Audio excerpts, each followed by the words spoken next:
জাতীয় থেকে আন্তর্জাতিক, প্রান্তিক, জনপদ থেকে নগর চারপাশ, ঠিক কী ঘটছে এই মুহূর্তে এসব নিয়ে আয়োজন এখন চারদিক। পুরো আয়োজনের সঙ্গে আছে আমি সাজিদ আরাফাত। শুধু নির্বাচন করার জন্য দায়িত্ব নেয়নি অন্তর্বর্তী সরকার, জানালেন বন ও পরিবেশ উপদেষ্টা সৈয়দা রিজওয়ানা হাসান। এ সময় নানা প্রতিবন্ধকতায় সরকার দায়িত্ব পালন করতে পারছেন না বলে জানান তিনি। ঢাকা বিশ্ববিদ্যালয়ে এক অনুষ্ঠান শেষে এ কথা বলেন পরিবেশ উপদেষ্টা। রিজওয়ানা বলেন, ডিসেম্বর থেকে জুনের মধ্যেই নির্বাচন হবে, এদিক সেদিক হওয়ার কোনো সুযোগ নেই।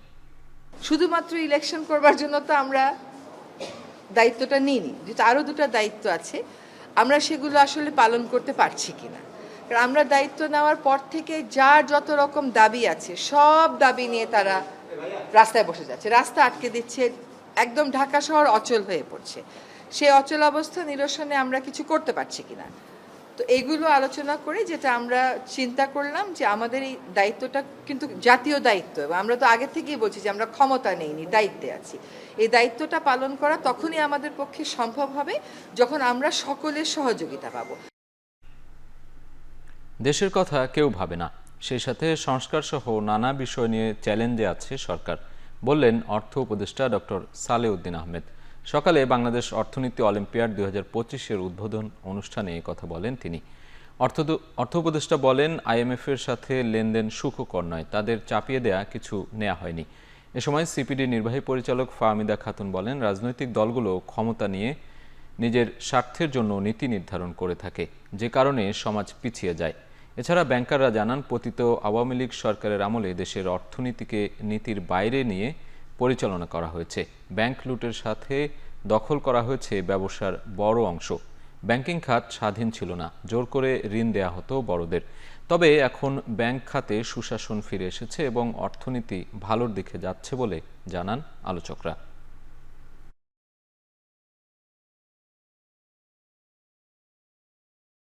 যারা রাজনীতির সাথে সংযুক্ত তারাই কিন্তু এই অর্থনীতির নীতি নির্ধারণের ক্ষেত্রে তাদের স্বার্থটাকে প্রাধান্য দেওয়া হয়েছে, এবং যেই কারণে কিন্তু দেখছি যে আমরা একদিকে প্রবৃদ্ধি, অন্যদিকে বৈষম্য। সবার ভালোর জন্য কাজ করছি এবং Bangladesh has a very good reputation. এটা শেষ করি, আমি যত ডোনার এজেন্সির কাছে গিয়েছি প্রত্যেকে যে receive hour thing very graciously.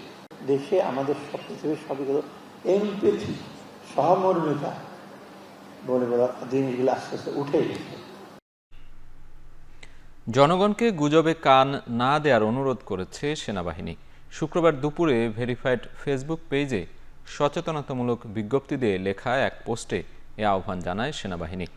সচেতনতামূলক বিজ্ঞপ্তিতে বলা হয়, সম্প্রতি একটি স্বার্থান্বেষী মহল বাংলাদেশ সশস্ত্র বাহিনীর লোগো ব্যবহার করে একটি ভুয়া প্রেস বিজ্ঞপ্তি প্রকাশ করছে, যার মাধ্যমে সাধারণ জনগণের মাঝে বিভ্রান্তি সৃষ্টির পাশাপাশি সশস্ত্র বাহিনী ও জনগণের মধ্যে বিভেদ তৈরির অপচেষ্টা চলছে। এতে আরও বলা হয়, গুজবে কান দেবেন না, বিভ্রান্ত হবেন না, সত্যতা যাচাই করুন, সচেতন থাকুন। এ পোস্টের সঙ্গে ভুয়া প্রেস বিজ্ঞপ্তিটির ছবিও জুড়ে দেওয়া হয়। পদত্যাগ না করে প্রধান উপদেষ্টাকে নির্বাচনের রোডম্যাপ ও যথাসময়ে নির্বাচন দেওয়ার দাবি জানিয়েছেন বিএনপি চেয়ারপারসনের উপদেষ্টা জয়নুল আবদিন ফারুক। দুপুরে প্রেস ক্লাবে অপরাজেয় বাংলাদেশের আয়োজনে জাতীয় নির্বাচন বানচালের ষড়যন্ত্র রুখে দাঁড়াও দেশবাসী শীর্ষক মুক্ত প্রতিবাদ সমাবেশে তিনি এ দাবি জানান। এ সময় উপদেষ্টা আসিফ মাহমুদ, মাহফুজ আলম ও জাতীয় নিরাপত্তা উপদেষ্টা খলিলুর রহমানের পদত্যাগের দাবি জানান জয়নুল আবদিন ফারুক। প্রধান উপদেষ্টা পদত্যাগ করতে চান এমন সংবাদে বিস্ময় প্রকাশ করে তিনি বলেন, কোনো উপদেষ্টার পদত্যাগ করতে অভ্যুত্থানের পর তাদের বসানো হয়নি। কেন এখনো নির্বাচনের ম্যাপ দেওয়া হচ্ছে না? তাই আজকে কাদের পরামর্শে, সলা পরামর্শে, কাদের কান কথায় এখনো নির্বাচনের তফসিল ঘোষণা করা হয় নাই। তাই আমাদের দল বাধ্য হয়ে বলেছে, আপনাদের 3 জনের আগেই পদত্যাগ করতে হবে। বিএনপি ক্ষমতায় গেলে জুলাই আন্দোলনের সকল শহীদ এবং আহতদের পুরো দায়িত্ব রাষ্ট্র নেবে, এমন মন্তব্য করেছেন বিএনপির সিনিয়র যুগ্ম মহাসচিব রুহুল কবির রিজভী। দুপুরে নরসিংদীর মেহেরপাড়ায় শহীদ আরমান মোল্লার পরিবারের সদস্যদের সাথে সাক্ষাৎ শেষে এ মন্তব্য করেন তিনি। বিএনপি যদি ক্ষমতায় আসে, প্রতিটি শহীদ এবং যারা আহত হয়েছেন প্রত্যেকটি দায়িত্ব তখন রাষ্ট্র দায়িত্ব পালন করবে। তাদের প্রত্যেকেরই চিকিৎসার খরচ এবং যে পরিবারে যারা শহীদ হয়েছেন সেই পরিবারের দায়িত্ব রাষ্ট্র বহন করবে।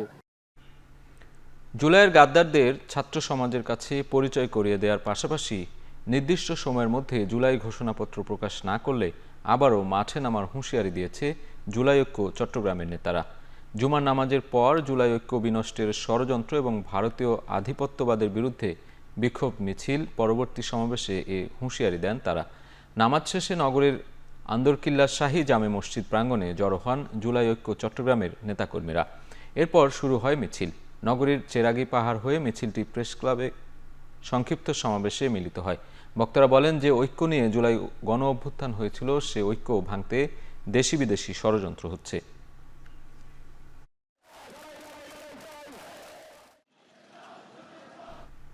চট্টগ্রামে জুলাই আন্দোলনে মাথায় গুলিবিদ্ধ মোহাম্মদ হাসান থাইল্যান্ডে চিকিৎসাধীন অবস্থায় মারা গেছেন।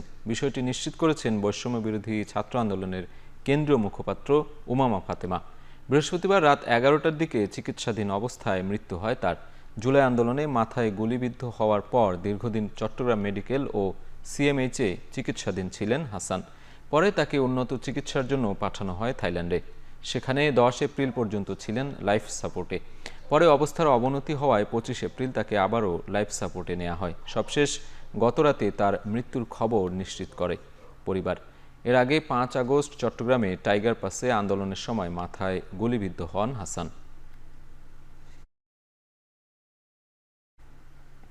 সংবিধান সংশোধন সহ গুরুত্বপূর্ণ সংস্কার ও নির্বাচনের রোডম্যাপ ঘোষণা করার আহ্বান জানিয়েছেন হেফাজত ইসলামের যুগ্ম মহাসচিব মামুনুল হক। জুমা নামাজের পর জাতীয় মসজিদ বায়তুল মোকাররম প্রাঙ্গণে নারী বিষয়ক সংস্কার কমিশন বাতিল ও শাপলা জুলাই সহ সব গণহত্যার বিচারের দাবিতে বিক্ষোভ করে হেফাজতে ইসলাম। এ সময় ইসলাম নারীদের সর্বোচ্চ অধিকার দিয়েছে উল্লেখ করে মামুনুল হক বলেন, নারী সংস্কার কমিশনের প্রস্তাব বিতর্কিত।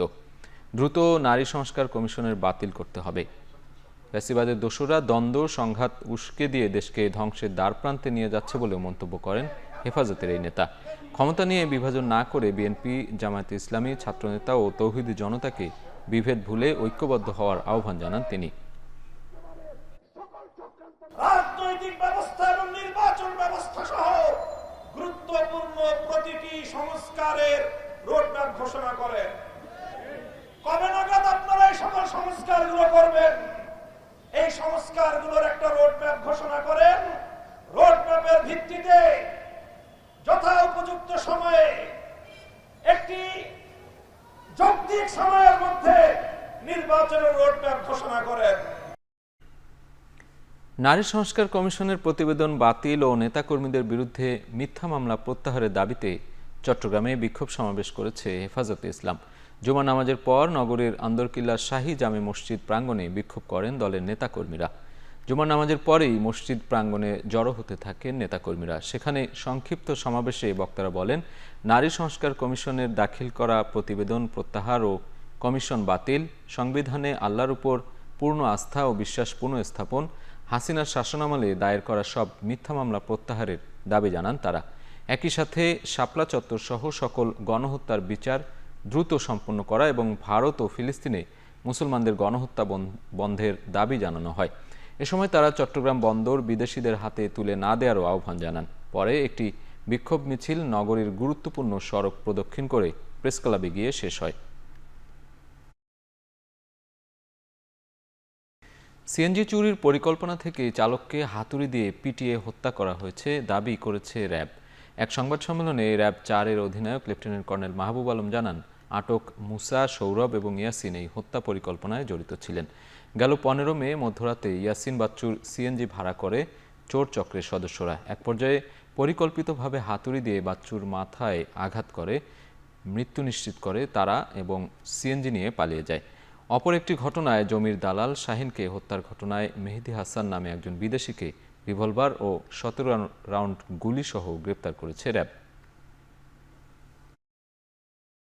যেই অজ্ঞাত ব্যক্তির লাশটি ছিল সেটি অজিত মিয়া ওরফে বাচ্চু নামে একজন সিএনজি ড্রাইভারের, এবং তাকে ভারী অথবা ভোঁতা কোনো বস্তু দিয়ে মাথার উপরে আঘাত করে তার মৃত্যু ঘটানো হয় এবং ঘটনাস্থল হতে তার মোবাইল এবং সিএনজি মিসিং ছিল। গতকালকে রাতে আমাদের র্যাব 9, র্যাব 4 এবং ঢাকা ইন্টেলিজেন্স উইংয়ের টিম আমরা বিভিন্ন স্থানে অভিযান চালায়ে এই ঘটনার সাথে সম্পৃক্ত 5 জনকে ছিনতাইকৃত যে সিএনজি সেটি সহ উদ্ধার করতে সক্ষম হই। রাজধানীর নিত্যপণ্যের বাজারে দামের ওঠানামা থাকলেও গেল এক সপ্তাহে কোনো পণ্যের দামই তেমন বাড়েনি। ডিমের দাম ডজন বিক্রি হচ্ছে 120 থেকে 130 টাকায়। শুক্রবার কারওয়ান বাজার ঘুরে দেখা যায় মুরগির দাম কিছুটা কমেছে। ব্রয়লার মুরগির কেজি 160 টাকায় বিক্রি হচ্ছে, সোনালী মুরগির কেজি 260 টাকায় বিক্রি করছে। আর সবজির বাজারে প্রভাব ফেলেছে কয়েকদিনের টানা বৃষ্টি। আলু, পেঁয়াজ, মরিচের কেজি বিক্রি হচ্ছে 50 টাকা করে। পটল, ঢেঁড়স, কাঁচকলার কেজি বিক্রি করছে 25 থেকে 30 টাকা করে। মাছের দামও অপরিবর্তিত। ডিমের চাহিদা অনুযায়ী উৎপাদন হচ্ছে না বলে ডিমের দাম কমছে না বলে দাবি ব্যবসায়ীদের। সবজির দাম পুরো এই পর্যন্ত সব কম, 20 টাকা কেজি, 30 টাকা কেজি মাল। 30, পটল 30, ভেন্ডি 30, ঝিঙ্গা 30, পেঁপে 50, ডালি আছে 40, আম 30 টাকা কেজি, বেগুন 50 টাকা কেজি, শসা 40, বটবড়ি 40। চারদিকে গরম, অনেক মাল নষ্ট হইতেছে, এই কারণে বাজারটা একটু কম। মুরগির দাম এখন কম, ব্রয়লার 150-60 টাকা, সোনালী একটা আছে 220 টাকা, একটা আছে 250 টাকা কেজি। তো বাড়তিও নাই কমতিও নাই, প্রায় বিগত 15 দিন ধরে একই রেটে আছে। ছুটির দিনে ক্রেতা সমাগমে জমজমাট হয়ে উঠেছে বিভিন্ন বাজার। তবে সবজির বাজারে সরবরাহ বাড়ায় কেজিতে 10 থেকে 15 টাকা পর্যন্ত কমেছে দাম।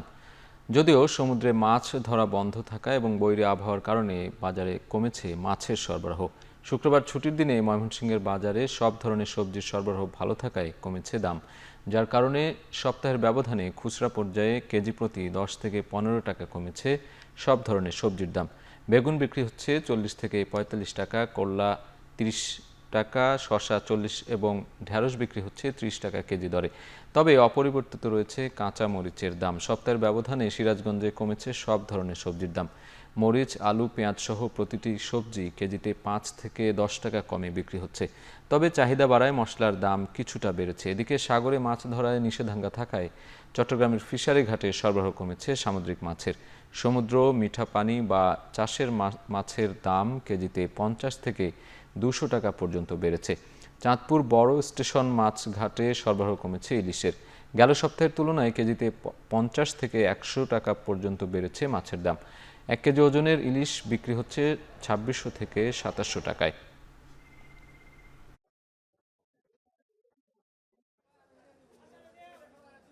অ্যাভেলেবল, যার জন্য দাম কমে গেছে।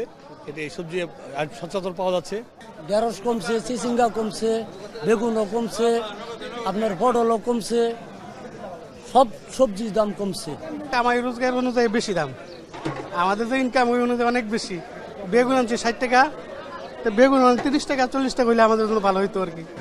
এই এনে পটল 20 টাকা কেজি, 30 টাকা কেজি, করলা 30 টাকা কেজি, খুচরা 30 টাকা, পাইকারি 20 টাকা কেজি, ঢেঁড়স 15 টাকা কেজি, খুচরা 20 টাকা বিহি। দেশের সবচেয়ে মজবুত আরএফএল ল্যাডার, যা 6061 গ্রেড অ্যালুমিনিয়ামে তৈরি।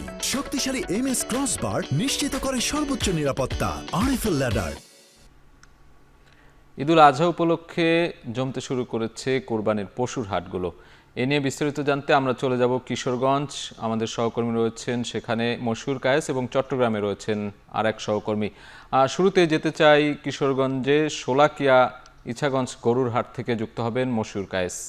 কায়েস, হাটে ক্রেতা ভিড় কেমন দেখছেন? দরদাম নিয়ে কি বলছেন ক্রেতা বিক্রেতারা?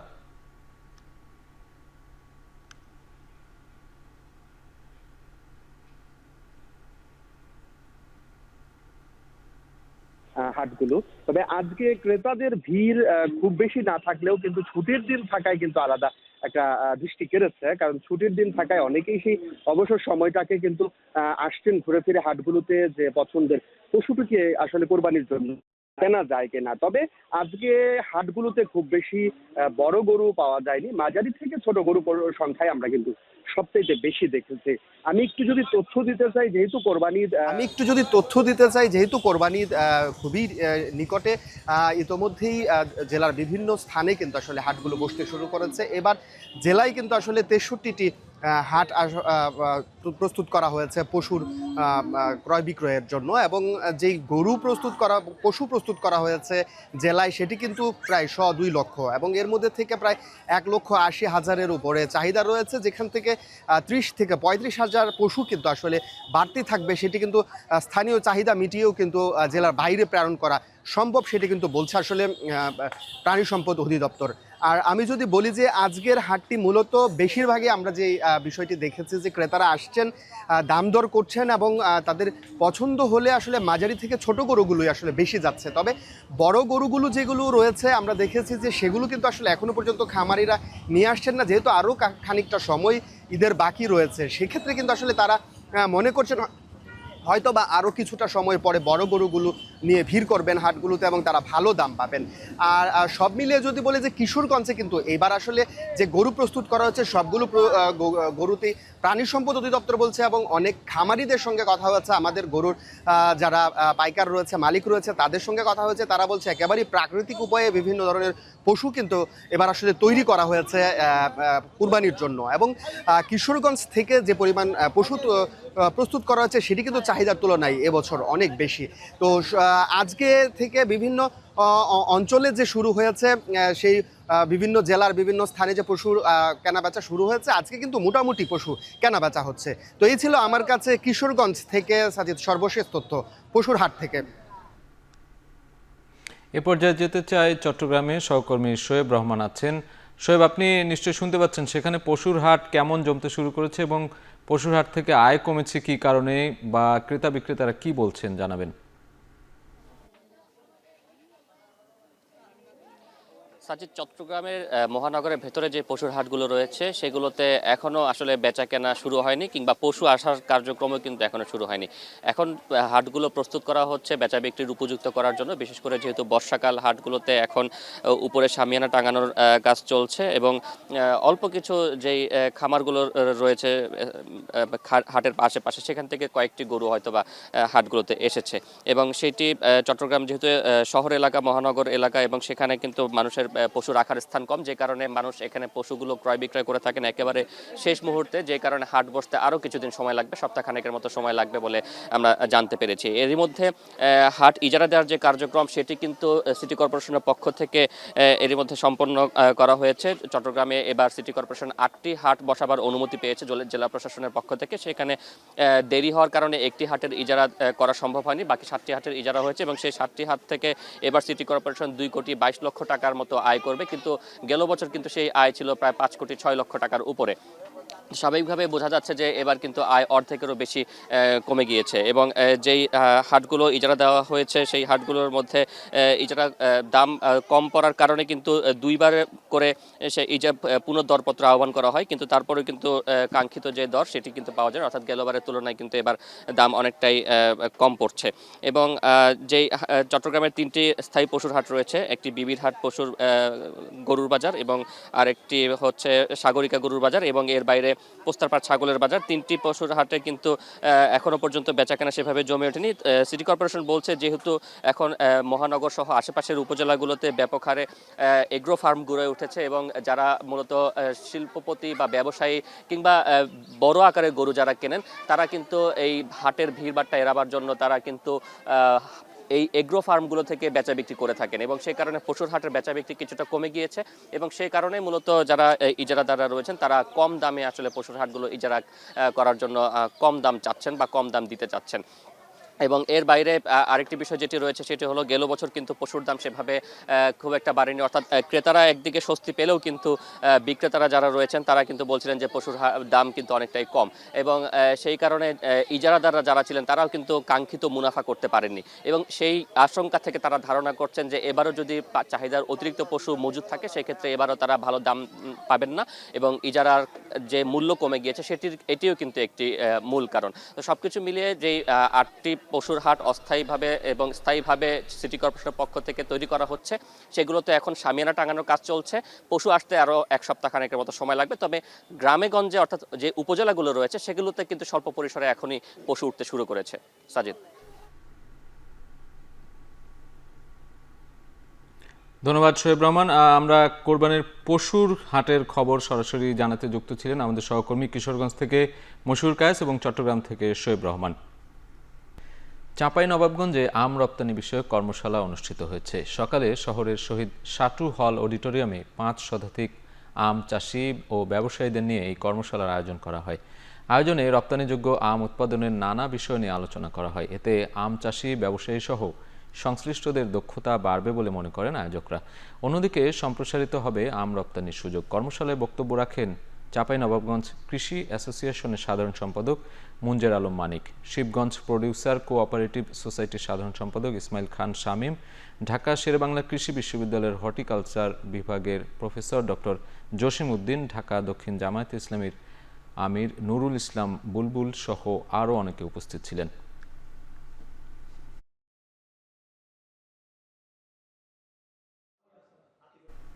গাজীপুরের কালিয়াকৈরে বকেয়া বেতনের দাবিতে ঢাকা টাঙ্গাইল মহাসড়ক অবরোধ করে বিক্ষোভ করেছে মাহমুদ জিন্স লিমিটেড কারখানার শ্রমিকরা। সকাল 10:30টার দিকে চন্দ্রা এলাকায় বিক্ষোভ করেন তারা। এ সময় মহাসড়কে যান চলাচল বন্ধ হয়ে যায়। খবর পেয়ে পুলিশ মহাসড়ক থেকে শ্রমিকদের সরে যেতে বললে শ্রমিকরা ক্ষিপ্ত হয়ে ওঠে। পরে কয়েক রাউন্ড টিয়ার সেল ও সাউন্ড গ্রেনেড নিক্ষেপ করে শ্রমিকদের মহাসড়ক থেকে সরিয়ে দিলে 30 মিনিট পর যান চলাচল স্বাভাবিক হয়। এ সময় অন্তত 5 শ্রমিক আহত হয়েছে বলে দাবি করেন তাদের সহকর্মীরা। তাদের দাবি, কারখানাটি শ্রম আইন অনুযায়ী গত বছরের 10 অক্টোবর থেকে অনির্দিষ্টকালের জন্য বন্ধ ঘোষণা করা হয়। তবে পাওনা বুঝে না পাওয়ায় সড়ক অবরোধ করেন তারা। দেশের 1 নম্বর gas stove RFL gas stove, যা বেশি তাপেও ফাটে না আর হ্যাসেল ফ্রি অটো ইগনিশন নিশ্চিত করে ঝামেলাহীন রান্না। আরএফএল গ্যাস স্টোভ, নিরাপদ ও ঝামেলাহীন। আন্তর্জাতিক প্রসঙ্গ। দক্ষিণ আফ্রিকার জোহানেসবার্গের পশ্চিমাঞ্চলে একটি স্বর্ণের খনিতে আটকা পড়েছেন প্রায় 300 শ্রমিক। স্থানীয় সময় বৃহস্পতিবার রাতে বহুজাতিক খনিজ উত্তোলনকারী প্রতিষ্ঠান সিবানি স্টিল ওয়াটার পরিচালিত একটি স্বর্ণের খনিতে এই দুর্ঘটনা ঘটে। কর্তৃপক্ষ জানায়, খনির 3 কিলোমিটারেরও বেশি গভীরে ওই শ্রমিকরা আটকা পড়েন। আকরিক পরিবহনের জন্য ব্যবহৃত শ্যাফট ক্ষতিগ্রস্ত হওয়ায় খনি শ্রমিকরা আটকা পড়েছেন বলে জানা গেছে। আটকা পড়া সব খনি শ্রমিক নিরাপদে আছেন বলে জানা গেছে। তাদেরকে উদ্ধারে তৎপরতা শুরুর কথা নিশ্চিত করেছে কর্তৃপক্ষ। অচিরেই কর্মীদের উদ্ধার করা সম্ভব বলেও জানিয়েছেন সিবানি স্টিল ওয়ারের মুখপাত্র।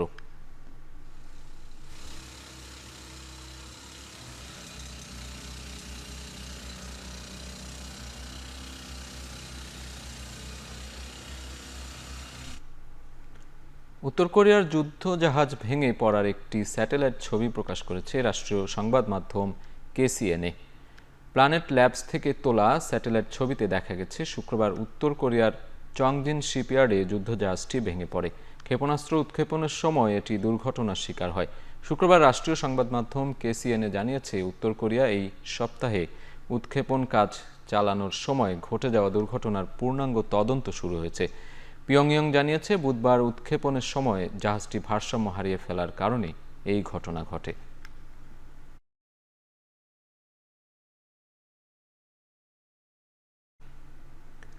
যুক্তরাষ্ট্রে ক্যালিফোর্নিয়ার স্যান ডিয়েগো শহরে ছোট বিমান বিধ্বস্ত হয়ে প্রাণ গেছে কমপক্ষে 6 জনের, আহত হয়েছে আরও 8 জন। স্থানীয় সময় বৃহস্পতিবার ভোর রাত 3:45টার দিকে শহরের এ দুর্ঘটনা ঘটে। শহরের উত্তর পূর্বে মার্ফি ক্যানিয়ন আবাসিক এলাকায় বিধ্বস্ত হয় সেসনা 550 বিমানটি। পাইলট সহ 10 জন আরোহী বহনে সক্ষম প্রাইভেট জেট বিমানটিতে দুর্ঘটনার সময় কতজন যাত্রী ছিল তা এখনও স্পষ্ট নয়। বিমানটি যে বাড়ির উপরে আছড়ে পড়ে সে বাড়িটিও বিধ্বস্ত হয়েছে। বিমানের আঘাতের পর অগ্নিকাণ্ডে ক্ষতিগ্রস্ত হয়েছে আরও 10টি ভবন। ঘটনাস্থলে পড়ে রয়েছে পুড়ে ছাই হওয়া কয়েকটি গাড়ি। এ ঘটনায় আহতদের সবাই ওই এলাকার বাসিন্দা। দুর্ঘটনার পর ঘটনাস্থল থেকে সরিয়ে নেওয়া হয়েছে শতাধিক বাসিন্দাকে। দুর্ঘটনার কারণ এখনও জানা যায়নি। So the one permanently destroyed is this one right here behind us. We have damage to multiple homes down to the west of us on the street. That damage will be assessed. Our main concern on that damage, I don't know the full extent of the damage because our job is to preserve the scene so NTSB can come in and do the investigation. Hamas নির্মূলের নামে গাজায় নির্বিচারে গণহত্যা চালিয়ে এবার Netanyahu অভিযোগ করেছেন British প্রধানমন্ত্রী কিয়ার স্টারমার সহ অন্যান্য বিশ্ব নেতারা হামাসকেই গাজার শাসন ব্যবস্থায় দেখতে চায়। বৃহস্পতিবার ওয়াশিংটন ডিসিতে ইসরায়েলি দূতাবাস কর্মকর্তাদের হত্যার ঘটনায় নেতানিয়াহু দাবি করেছেন কিয়ার স্টারমার, ইমানুয়েল ম্যাক্রো আর মার্ক কার্নি চাইছেন ইসরায়েল সরে যাক, গাজার নেতৃত্বে থাকুক হামাস। এদিকে গাজায় সীমিত পরিসরে ত্রাণ প্রবেশ শুরু হলেও এখনও ক্ষুধার্ত অবস্থায় প্রাণ যাচ্ছে সাধারণ ফিলিস্তিনিদের। শুক্রবারও উপত্যকায় ভয়াবহ হামলা চালিয়েছে আইডিএফ। জাতিসংঘের সাম্প্রতিক এক প্রতিবেদন বলছে উপত্যকার ৮১% সামরিক এলাকা হিসেবে ঘোষণা করেছে ইসরায়েল। ঘরবাড়ি ছাড়তে বাধ্য করা হচ্ছে ফিলিস্তিনিদের।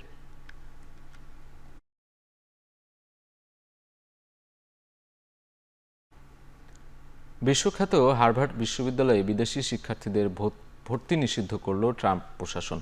অন্তত আগামী ১ বছরের জন্য হার্ভার্ডের শিক্ষার্থী ভিসা কর্মসূচি সমাপ্ত ঘোষণা করেন মার্কিন স্বরাষ্ট্র মন্ত্রণালয়। বৃহস্পতিবার হার্ভার্ডে অধ্যয়নরত সকল বিদেশিদের ২০২৫-২৬ শিক্ষাবর্ষের শিক্ষার্থী ভিসা ও এক্সচেঞ্জ ভিজিটর প্রোগ্রাম সার্টিফিকেশনে ইতি টানার নির্দেশ দেন মার্কিন স্বরাষ্ট্রমন্ত্রী ক্রিস্টি নোয়েম। এ সময় বিশ্ববিদ্যালয় কর্তৃপক্ষের বিরুদ্ধে সহিংসতা ও ইহুদিবাদ উস্কে দেয়া এবং চীনের ক্ষমতাসীন কমিউনিস্ট পার্টির সাথে আঁতাতের অভিযোগও করেন তিনি। এমন পরিস্থিতিতে এই বিশ্ববিদ্যালয়ের বর্তমান বিদেশি শিক্ষার্থীরা যুক্তরাষ্ট্রের অন্যান্য শিক্ষা প্রতিষ্ঠানে স্থানান্তর না হলে হারাবেন বৈধতা। যদিও নিষেধাজ্ঞা আরোপের হুমকি থেকে বাদ নেই অন্যান্য শিক্ষা প্রতিষ্ঠানও।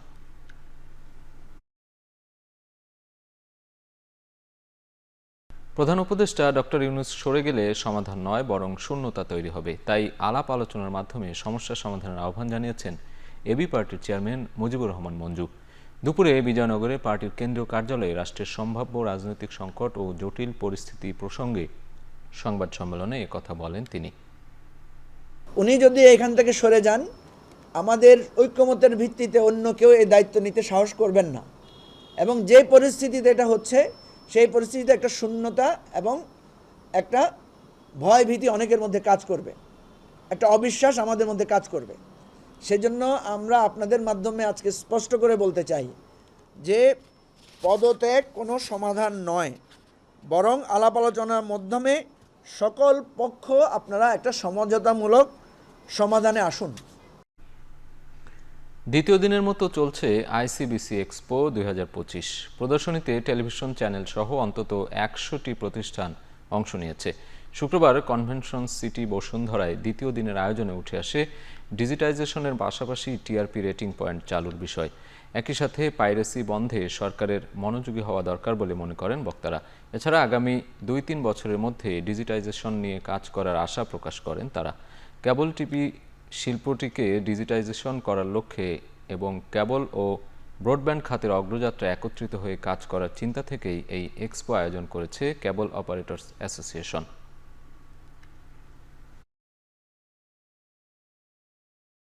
একজন সার্ভিস প্রোভাইডার হিসাবে আমার যে সিস্টেম লস, সেই সিস্টেম লস কমে যাবে।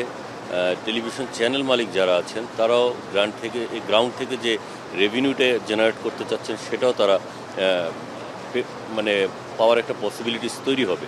সব কিছু মিলিয়ে ডিজিটাইজেশন কমপ্লিট হলে পরে সরকার, কেবল অপারেটর, টেলিভিশন চ্যানেল মালিক সবাই উপকৃত হবে। খেলার প্রসঙ্গ, বাংলাদেশ প্রিমিয়ার লিগের পঞ্চদশ রাউন্ডের পরই শিরোপা জয় নিশ্চিত করেছে সাদা কালো জার্সিতে মোড়ানো মোহামেডান স্পোর্টিং ক্লাব। তাই আজকের কুমিল্লায় ভাষা সৈনিক ধীরেন্দ্রনাথ দত্ত স্টেডিয়ামে মোহামেডান ও ব্রাদার্স ইউনিয়নের ফুটবল ম্যাচটি অনেকটাই আনুষ্ঠানিকতা রক্ষার। খেলা শেষে ২০২৪-২৫ মৌসুমের লিগ জয়ের ট্রফি তুলে দেওয়া হবে মোহামেডানের হাতে। এই মুহূর্তে সেখান থেকে বিস্তারিত জানতে চাই সহকর্মী মাসুদ আলম রয়েছেন সেখানে। মাসুদ, নিয়ম রক্ষার এই খেলা কেমন দেখছেন? খেলা কেমন জমে উঠেছে জানাবেন।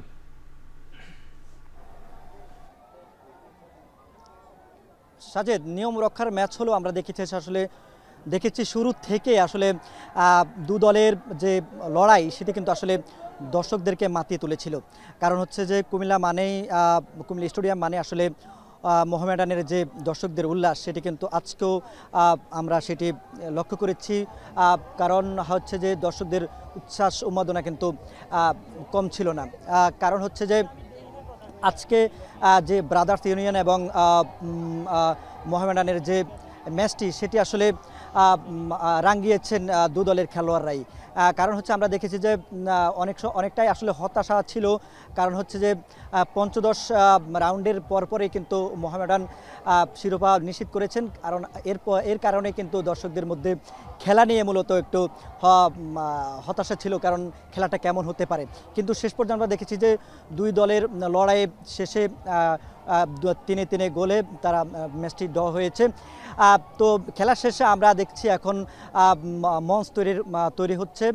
এখানে আসলে মৌসুম শেষে যে শিরোপা জয়ী হয়েছেন মোহামেডান, তাদেরকে আসলে তাদের ট্রফি তুলে দেওয়া হবে হাতে, সেটার প্রস্তুতি কিন্তু চলছে। আমরা খেলার মাঝখানে আসলে দেখেছি আজকে ব্রাদার্স ইউনিয়নের যিনি গোলরক্ষক ছিলেন আশরাফুল ইসলাম রানা, তিনি তার কেরিয়ার শেষ করেছেন। আজকে অবসরের মাধ্যমে তাকে বিদায় জানানোর জন্য দেখলাম যে দুই দলের খেলোয়াড়রাই বিরতির সময় তাদেরকে ফুল এবং ক্রেস্ট দিয়ে তার কেরিয়ারের বিদায় জানানোর জন্য তাকে শুভেচ্ছা জানিয়েছেন। তো এখনও পর্যন্ত আসলে দর্শকদের উল্লাস চলছে, ট্রফি হাতে তোলা পর্যন্ত আসলে এই উল্লাস চলমান থাকবে বলে আমরা দেখছি। তো এটি হচ্ছে এই মৌসুমের সবচেয়ে চমৎকার একটি মৌসুম শেষ করেছে মোহামেডান, সেটাই আসলে দেখা গেল। তো এ ছিল কুমিল্লা থেকে। কুমিল্লা থেকে ফুটবল খেলার সার্বিক পরিস্থিতি জানাচ্ছিলেন সহকর্মী মাসুদ আলম। বাংলাদেশ ফুটবল ফেডারেশনের আয়োজনে যশোর শামস উল হুদা ফুটবল একাডেমিতে 570 জন শিশু ফুটবলারদের নিয়ে দিনব্যাপী অনুষ্ঠিত হয়েছে প্রীতি ফুটবল ম্যাচ, যেখানে প্রধান অতিথি হিসেবে উপস্থিত ছিলেন আর্জেন্টিনার রাষ্ট্রদূত মার্সেলো কার্লোস সিসা। তৃণমূলের ফুটবল দিবস পালনে খুদে ফুটবলারদের পদচারণায় মুখর যশোরের শামস উল হুদা ফুটবল একাডেমি। বাংলাদেশ ফুটবল ফেডারেশনের এই আয়োজন উদ্বোধন করেন আর্জেন্টিনার রাষ্ট্রদূত মার্সেলো কার্লোস সিসা। গ্রামে এমন আয়োজনে অংশ নিতে পেরে খুশি খুদে ফুটবলাররা।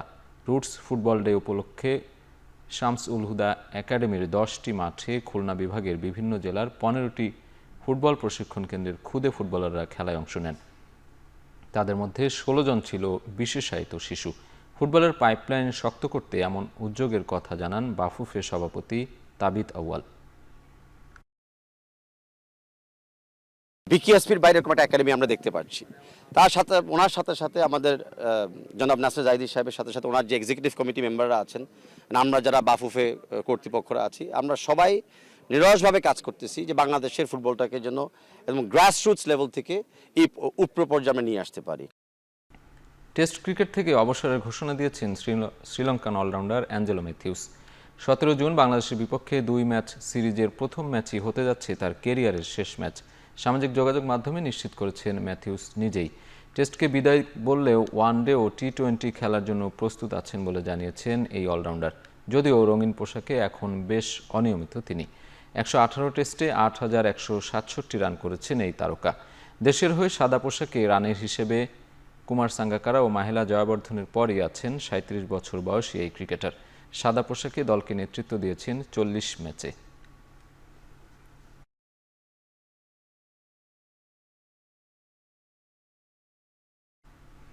আইসিসি টেস্ট চ্যাম্পিয়নশিপের ফাইনালকে সামনে রেখে 5 সদস্যের ম্যাচ অফিসিয়ালদের তালিকা প্রকাশ করেছে আইসিসি। প্রেস বিজ্ঞপ্তিতে অনফিল্ড আম্পায়ার হিসেবে ইংল্যান্ড এবং নিউজিল্যান্ডের এই দুজনের নাম প্রকাশ করেছে ক্রিকেটের সর্বোচ্চ নিয়ন্ত্রক সংস্থা। 2023 সালের ফাইনালেও দায়িত্বে ছিলেন তারা। টানা তৃতীয় ফাইনালে অনফিল্ড দায়িত্ব পালন করে ইতিহাস গড়তে যাচ্ছেন ইলংওর্থ। তৃতীয় ও চতুর্থ আম্পায়ার হিসেবে থাকবেন ইংলিশ রিচার্ড ক্যাটেলবরো ও ভারতের নিতিন মেনন। প্রথমবার টেস্ট চ্যাম্পিয়নশিপের ফাইনালের অফিসিয়াল হিসেবে থাকবেন মেনন। এর আগে 2021 টি20 বিশ্বকাপ ফাইনালে টিভি আম্পায়ার ছিলেন তিনি। এছাড়া ম্যাচ রেফারি হিসেবে থাকবেন ভারতের জাভাগাল শ্রীনাথ। শেষ করছি এখন চারদিক। এখন টেলিভিশন ওয়েবসাইটে দেখতে ভিজিট করুন www.ekhon.tv। এছাড়া ফেসবুকে দেখতে ভিজিট করুন facebook.com/tv.ekhon। ইউটিউবে দেখতে ভিজিট করতে পারেন youtube.com/c/ekhon tv।